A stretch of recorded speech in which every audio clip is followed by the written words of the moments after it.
қарқынына сай құрылыс материалдарына да сұраныс өсіп келе жатыр. Солардың арасында құрғақ құрылыс материалдарына деген сұраныс аса жоғары. Мысыр тарихы осыдан мыңжылдықтар бұрын басталған. Мәселен, Мысырда үйдің қабырғалары мен төбелерін тегістеу үшін ак пайдаланылса, Вавилонда гипс негізіндегі ерітінділер қолданылды.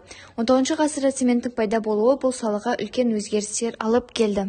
Индустриалды паркінде орналасқан бұл зауыт материалдардың 26 түрін өндіреді.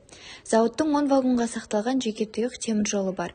Бұл тасымалдауда және қабылдауда өте ыңғайлы. Құм, қиыршық тас секілді отандық өнімдерді өзімізден алсақ, құрғақ құрылыс материалдардың өндіруге қажетті химиялық қоспаларды әзірге Жапония, Германия секілді елдерден тасымалдаймыз. Шикізат дайындалып, кейін қажетті заттардан тазартылып кептіріледі. Оларға құм, гипс және цемент секілді заттар жатады. Өндіріс орнында 3 деңгейлік зертханалық бақылау бар. Дайын өнім қапталып, елден түкпір-түкпірінен түскен тапсырыс берушілерге жіберіледі. Кәсіпорын өнімдерін Қазақстан белгісімен Орталық Азия, Қырғызстан елдеріне тонналап экспортталады.